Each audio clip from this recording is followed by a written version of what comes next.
Welcome in. See here, it's adding in, getting in here. There he is. There he is. Matt Moreno with Dodger Blue taking some time here to join us. Matt, what's going on, brother? How are you? Hey, Alan, I'm great. How are things going with A you? little nervous. Yeah, a little nervous. Not gonna lie. Yeah, a little nervous right now. How are you doing? Okay, so you've kind of had a wild couple of days here. So you're going from LA to San Diego to LA. You're clearly back in Los Angeles now. All right, give me your feel. You don't even have to talk about Game 5 yet, but can you set up what this last week has been, and just kind of the back and forth between these two teams, and then obviously us with a Game 5 tonight, but so many different storylines over the last 4 or 5 days. Yeah, I mean, in some sense, this was to be expected, right? Heading into the series, obviously, the Dodgers and Padres were two of the best teams in baseball since the All Star break, and I think if you look at the Dodgers specifically, like they had a strong season overall, whereas the Padres really caught fire in the second half after the All Star break.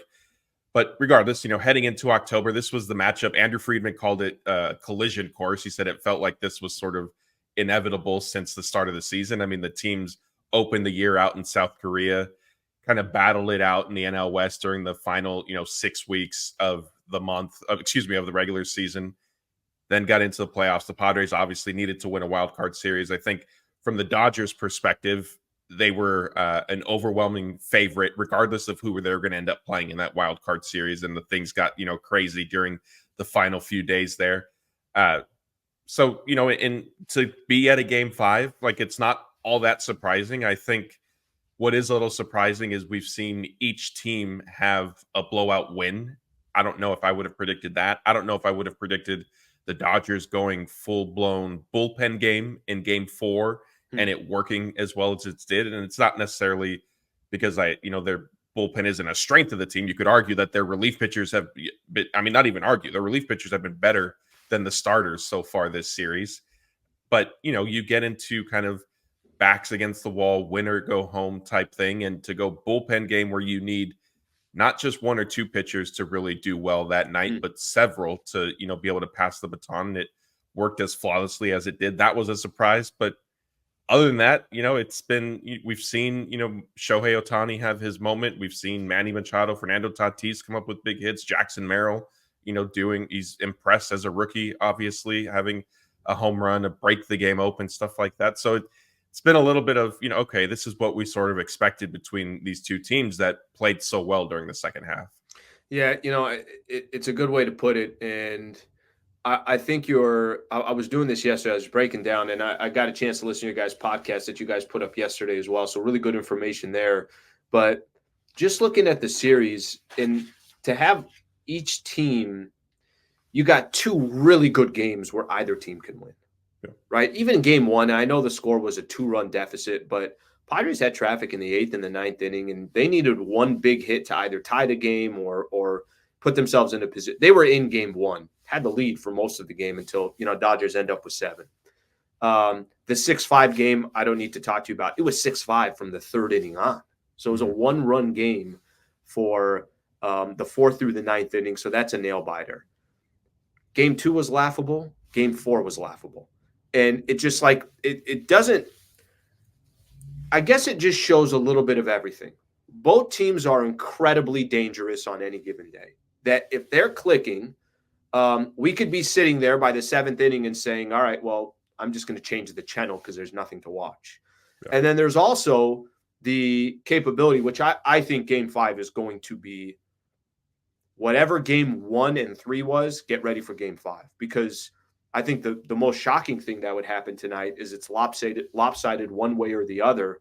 What does that say? I'm just kind of curious. What does that say that these two teams, you have two squads that I know both of them feel really, really confident about going to the game tonight. I was trying to warn Dodger fans yesterday. I'm like, the series ain't over. If you don't know the San Diego Padres and kind of their blueprint and how they got here up to this point, because what they don't typically do is roll over. They got smacked in the mouth in Game 4. Does Game 4 have any reflection into Game 5, or do you think whatever happened in Game 4 you can't really look at all. I mean, I think from the Dodgers perspective, you can look at it a little bit from the standpoint of, okay, what relievers were effective against these, these stretch of batters. And that's something that Dave Roberts, when he met with us at the stadium yesterday, sort of talked about. And as much as the Dodgers do have, quote unquote blueprint to how to sort of keep the Padres lineup in check, the other side of that coin is, hey, do you want to give Fernando Tatis, Manny Machado, Jurickson Profar another look at Ryan Brazier? Maybe, maybe not. And the Dodgers do have, some interchangeable pieces within their bullpen. Maybe they go to Evan Phillips kind of the first time that happens, and there's a big situation with those guys. So there's a little bit that I think maybe you could take from, but not too much. I mean, each game, like, I do believe in general, whether we're talking MLB, probably more so with NBA, NFL, stuff like that, like, momentum does exist. I think you could carry some stuff over. I think maybe something that carries over it might be more individual based, where like Mookie Betts, for all intents and purposes, the easiest way to put it is he's hit a ball over the fence 3 games in a row. Yep.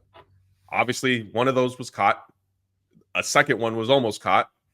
The third one, he got enough of that it wasn't close. Even some of his outs have been hit hard. I know Xander had a really nice play on him. Yeah. I can't remember if that was game 4, game 3, but he's hitting the ball hard. Just simply put. Yeah, so maybe something like that. You look at, okay, Mookie's still hit. He had a big game in game 4. Maybe he carries that over into game 5. So it might be more individual based rather than the team in general, sort of generating or sustaining some of that momentum. But kind of to your point, like you said, with the Padres, even in some of the blowout games, like they're situated, even in game 4, the Padres put 2 on with nobody out against Alex Vesia, and the game wasn't quite out of the balance yet. Sure. And so, yeah, it's interesting to see how, 1 or 2 at bats here and there, this series could be over for both teams. What do the Dodgers have, and I mentioned this, Padres haven't scored in 16 innings. They put up that 6-run second inning flurry against the Dodgers. But a lot of it, to be honest with you, were just mistakes. I mean, Miguel Rojas had a critical mistake. Manny Machado running off the base pad, which he's able to do, but Freddie Freeman trying to throw it to second ends up hitting him in the helmet. But there was also some clutch hits. Peralta with a double down the line, scored a couple of runs. Tatis obviously with that 2-run homer.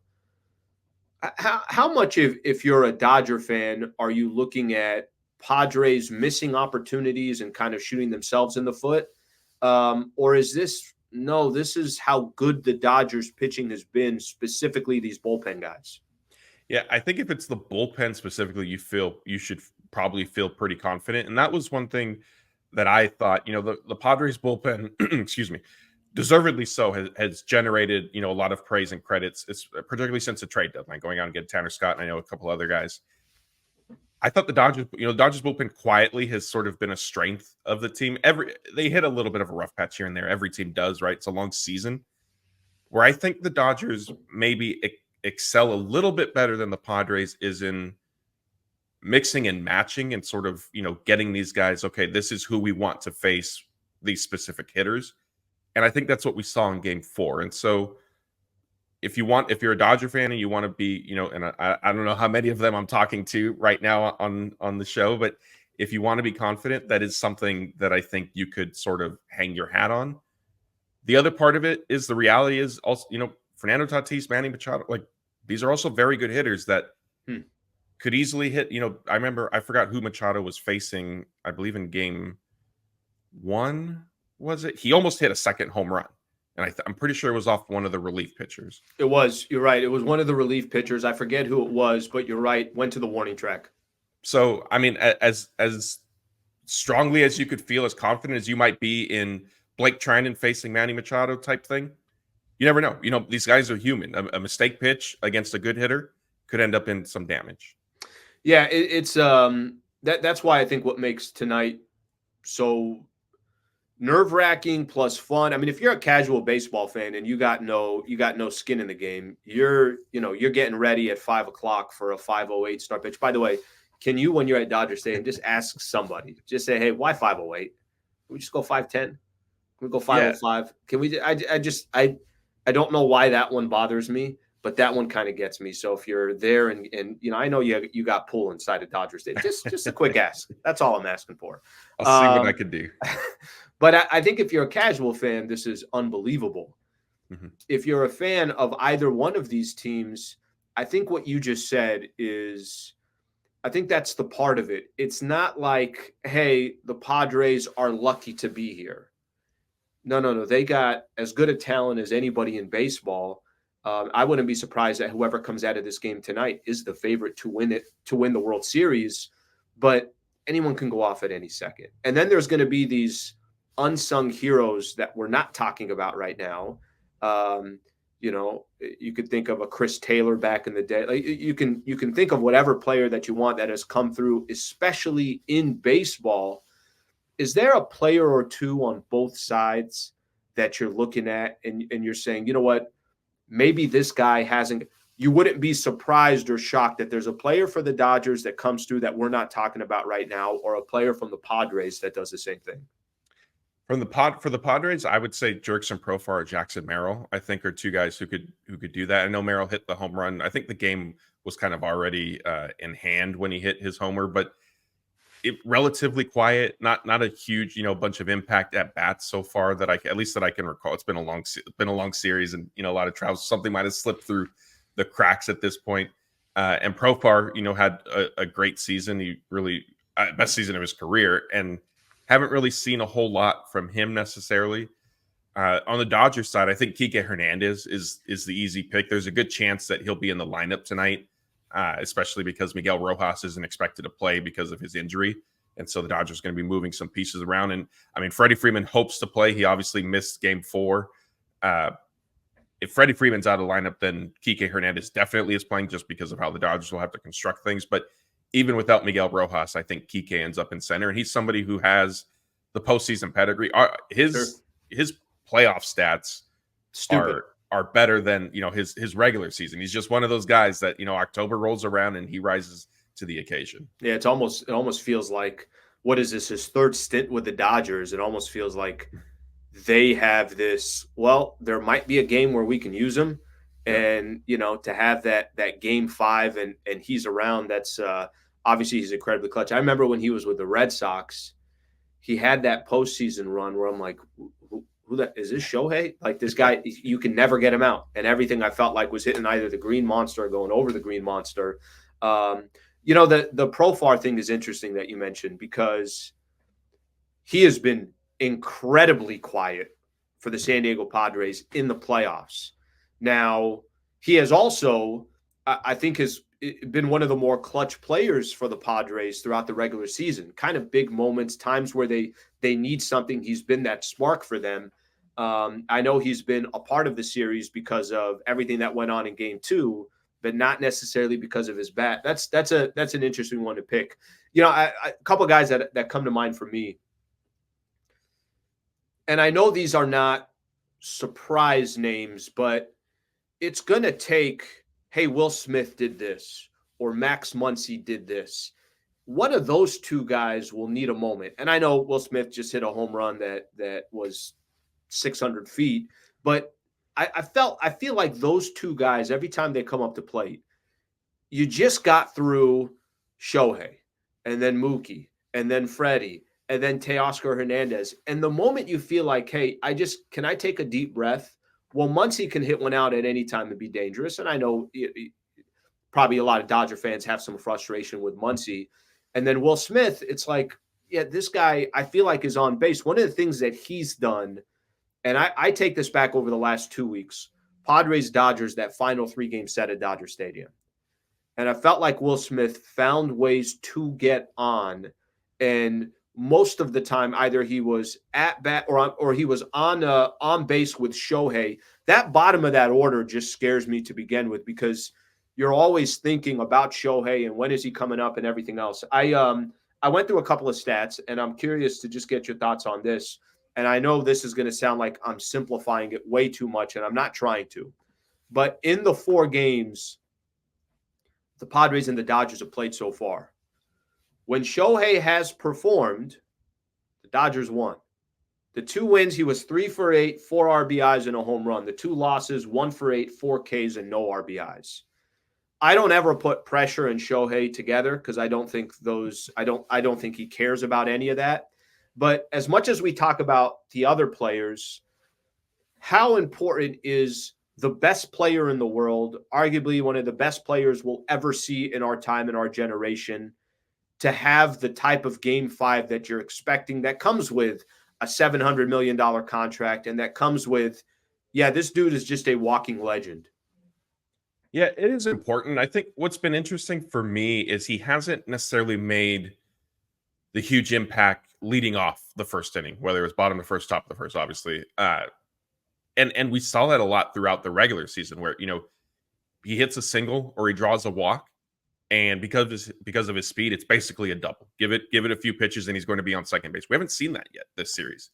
And, it's not necessarily to be critical of Ohtani because obviously there have been, as you pointed out, there have been other moments. You guys should get rid of him. You guys should get rid of him. That's just my personal opinion. Should he be I think you guys should tonight? move on from that contract. Yeah, maybe they'll see if they could trade it. Maybe the sales pitch can be, hey, he's only getting paid $2 million per year right now. Take this incredible contract off our hands. That has been sort of an interesting, like, not subplot, but wrinkle to everything. To your point, though, when he has come up with runners on base, we've seen him, kind of be Shohei Ohtani, and I think the Dodgers certainly need that. That's how you're going to win, given the state of their starting rotation. They're going to win whether we're talking game 5 or if they were to advance. They're going to win games behind, the bullpen and their star players delivering in these big spots. Yeah, that's so many variables to this. Now, the one thing I haven't mentioned, which is pretty important in baseball, starting pitching. I don't know if you know this, but starting pitching has a little bit of an impact in baseball. Just your level of confidence. Yoshinobu Yamamoto, and I kind of have some curiosity from Dodger fans as well, and they could feel free to chime in, and I'll just throw some of these comments in there as well. There's Padre fans out there. Just what do you feel about facing Yamamoto for the second time this series? Yamamoto, I heard Dave Roberts after game 1 saying he was tipping some pitches, and we cleaned all that up. He's good to go, giving him the ball in game 5. What's your confidence level as a Dodger fan that Yamamoto is getting the ball to start the game, knowing that, listen, if he runs into any trouble, and it seems like most of his trouble comes in that first inning, but if he runs into any trouble, well, they got options, and it's not like they're not going to go to – it's game 5, so there is no holding on to this or holding on to that. You don't play Sunday if you don't win tonight. Just kind of walk me through what you think happens as far as if he's in some trouble, if he's pitching well. How do you think Dave Roberts manages that? I think pretty aggressively. Confidence level is modest, I would say. I'm a little surprised that they ended up going with Yamamoto starting, just because his starts. Yes, he made the start in game 1 against the Padres, but other than that, like, they've been few and far between. Even though he has struggled in them, and it is still at the end of the day a really small sample size. That being said, it's like you said, it's game 5. If you don't win this, there's no tomorrow for you. So I don't know if now is the time that I would say, hey, it's been a small sample size. The percentages will even out. Like, there isn't time for that right now. Sure. All that being said, the caveat to that, if you will, is the Dodgers seemed committed to having Yamamoto pitch in some capacity in game 5. Considering that is the case, then I can understand starting him, because as much as he kind of has been a little bit shaky in the first inning, we haven't seen him pitch out of the bullpen either. And so again, this is a game 5, winner take all. Like, now is not the time where I would have said, hey, Yoshinobu, we're going to have an opener first and then bring you out of the bullpen for the first time. We hope this goes well. As much as that's something that Dave Roberts relayed before the Dodgers announced late last night that he was going to be their starter, Dave did say that Yamamoto is open to kind of, whatever we need from him. I don't think that would have made sense. But kind of, resetting everything, all things being equal, I probably would have just done another bullpen game and, told Flaherty and Yamamoto, like, we're planning, hopefully, we can make it to the NLCS and you guys are going to start 4 of those 7 games because of how the schedule would have lined up at that point. Yeah, it's interesting. I think, you know, the one thing that gives me a little bit of confidence if I'm a Padre fan is at least the last game that you played, you got to see a lot of these bullpen arms. So you got to see, and it's not going to be game 4. They had them everywhere, and everything was about matchups, and that's all good. But it's interesting you say that to kind of look at potentially another bullpen game. One day off in between it is. I'm sure everybody is available until they're not, as in, hey, you know what, this guy's not pitching very well, so we got to take him out. The Yamamoto piece, I I remember there was a game. It was a Saturday night. I can't remember. It was at Yankee Stadium, and this dude was just threw a dime on the biggest stage. Everybody was watching, nationally televised, the whole thing. Part of me, and I listen, I'm not telling you he's going to do that tonight, but part of me, he has the ability to throw a game. I guess let's put it this way. What's the most amount of innings they would give him if he is pitching well? I think 5 or 6. I mean, it would depend on how efficient he is, because then, the other part of this is he missed a significant amount of time, and he only made 4 starts in September after he came back. He struggled in a couple of those, and so he's not fully stretched out.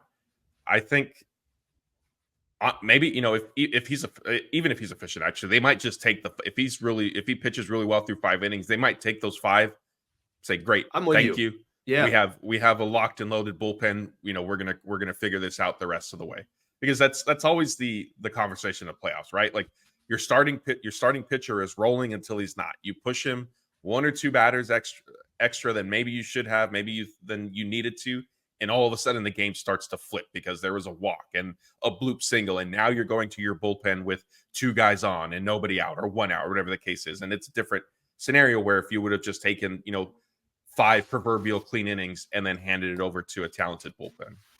All right, let's switch it over here. You got Darvish making it's going to be a 16th start versus the Dodgers. So obviously very familiar with the Dodgers. Just pitched a game on Sunday. As a Padre fan, I got to be honest with you, Sunday's game, I don't know how confident I was coming into that game with Darvish on the mound. It's not that he's pitched poorly, because he's pitched pretty well, but you just never know. And I think maybe you're just nervous in any situation. What's funny, Joe Musgrove, who obviously is out and will be out probably until 2026, he's the one that's actually had the most struggles against the Dodgers. But there for some reason, I have a confidence in Musgrove. Darvish in his 2 postseason wins against the Dodgers, 2.27 ERA. What happened on Sunday that you think Darvish will be able to bring into this game? And then what kind of adjustments are the Dodgers making after just getting a chance? What was it now? 5 days ago, getting an opportunity to see Yu Darvish. Yeah, this one's interesting because on one hand, you look at Darvish, his line from game 2, and it's impressive. If you watch that game all the way through, a lot of hard hit balls. There are a lot of instances where if the ball is hit 1 foot to the left or right, that game could end up looking, and Darvish's start could end up looking a lot different. So it's sort of, if you're the Dodgers, how much do you really need to adjust? Like you hit a few balls on the screws, they were just right at guys. And I mentioned Mookie hitting the ball over the fence 3 games in a row. That was one of them. He nearly hit a solo home run in that first inning. So I don't know if you're the Dodgers, if you necessarily make a whole lot of adjustments. I think where they will come is, I would imagine that Darvish is probably going to throw a couple wrinkles at the Dodgers. And that was something, he was asked about kind of his game plan going in. And he said a lot of it is he reads and reacts to what he's seeing from the hitters in that game. And so I think the way he worded it was he doesn't have like a concrete plan heading into game 5. And I think that is true. One, because he's got 15 pitches that he could throw. And so, you see which ones are working that night and you kind of plan to lean on those. And then you layer in, okay, they're not picking up my fastball tonight for whatever reason, or they're not hitting the curveball. So let me rely on that one even more so. But yeah, I mean, I don't know what to make. Like, I don't really know what to expect. I could see it going either way. I could see Darvish continuing to sort of give them fits with his arsenal of pitches. I could see the Dodgers, like I said, if 1 or 2 of these balls falls, then it's a different game. Matt Moreno, obviously Dodger Blue, was at the first 4 games, will be at game 5 tonight. Padres at the Dodgers. One of his goals tonight will be to ask why the game's starting at 5:08. He's working on trying to move it to 5:10 or 5:05. So him and I have already chatted about that. Are you a coffee guy, Matt? You drink coffee in the morning? No, not at No all. coffee, really? Yeah. Yeah. I don't like the How? taste. I don't know. I don't like the taste. Every now and then, if I Yeah. want like something kind of sweet, I'll do a caramel frappuccino from Starbucks just for kind of the flavor of it. But other than that, don't touch coffee. I don't know how you do that. Yeah, I was already showing. Listen, sometimes when I reach stress levels, I just start, doing just basically the straight up shots here of coffee. Maybe I've had 3 of them already. These are just espresso shots right here. I have a coffee machine literally right there, right next to me. Listen, it just happens. This wasn't planned this way, but this happens. Okay, I'm curious. I'm going to spend some time on this as the show goes on. What does Game 5 at Dodger Stadium mean for the Los Angeles Dodgers and this organization? We know that they have had an incredible amount of success in the regular season. We know how many NL West championships that they've had, but it is impossible to talk about the Los Angeles Dodgers and what they've done with this Guggenheim group since they took over in 2012 or so. It's impossible to talk about them without talking about their failures in the postseason. What does this Game 5 mean for this organization? Yeah, it means a lot. Is if they lose, then it's a 3rd consecutive year of being eliminated, not only in the NLDS, but to an NL West opponent. And obviously that would be twice it was the Padres. The last 2 years, Andrew Friedman has sat there and said, these were organizational failures. He said it in 2022. He said he was asked if last year was the same thing, and he said yes. Part of me feels like he would say the same. He would give the same answer if he was asked about it. If the Dodgers are to fall short in the NLDS again this year, it would be tough. And the other side of it, though, from heading into the series, I thought there was a chance that if the Dodgers were to lose, that maybe Dave Roberts would not return as manager next season. I no longer feel that way. A big reason is the way he managed Game 4 and the bullpen and kind of how, aggressive he was in those decisions. He's brilliant. I mean, it really was. I tried to do this yesterday. I tried to give him a lot of credit for how easy it's been to kind of use him as a scapegoat. You also got to give this man credit. He was brilliant in Game 4, but continue on. Yeah. So, I think that, I don't want to say saved his job, but I think if the Dodgers were to lose, I think Dave Roberts still does return because of how this series has gone. And the Dodgers also haven't looked flat the way they did the last 2 years, right? Where, the Diamondbacks completely trounced them.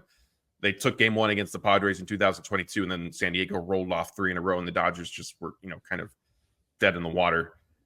But yeah, I think it would be a little bit of an inflection point for the franchise and the organization. I think there would be, even if Dave Roberts does return, maybe some aggressive changes to the roster. Like a lot of these guys have been around now for several years, and not that you're getting rid of, Freddie Mookie type thing, but maybe somebody like Max Muncy, the Dodgers have a team option on him, but so maybe they exercise it during the offseason and then look to make a trade. Chris Taylor has 1 more year on his deal. Maybe they look to get out from under that. So I think there could see, maybe there's changes to the hitting coaches or the pitching staff. I think you could see maybe some of that because it would be, 3 years in a row of having the best record in baseball or one of the best records and not getting past the NLDS. Yeah, I think it's such and listen, I can make an argument here, and I'm going to in a little bit what this game means to both cities, because for the Dodgers there is this expectation you're supposed to win a World Series every single year. And by the way, actually, let me correct that because that's not the case. You need to add, for the amount of success that you've had, it does not match the resume of what this Dodgers. If I showed you, hey, here's the Dodgers over the last 12 years. I showed you on a sheet of paper what it is in the regular season. I didn't show you anything else. And I said, okay, well, how many World Series do you think you can attribute to that? Somebody I think is going to say, all right, it's baseball. Anything can happen. I'm going to say at least 2. Yeah. And I do think they're one short, right? So I think that if they won this year and they did end up passing the San Diego Padres in Game 5 and then eventually went on to beat the Mets and got a World Series, then, watch out for this organization, because this is when they weren't fully healthy. And I know you're never going to be just a perfect playoff run where everyone is available, but it does make them so much more dangerous because of that. With that being said, if they got past the San Diego Padres in Game 5, what just kind of play out for me? What do you think would happen the rest of the way? Yeah, I mean, I think obviously the games aren't played on paper, so take it for what it will. I think on paper, the Mets are a quote unquote easier matchup than the Padres, but the other side of the coin to that is, as much we get to October and we hear a lot of, hey, so and so is the hottest team in baseball right now. Watch out, like they got hot at the right time, and that's what the Mets are right now, right? Took out the Phillies like nothing.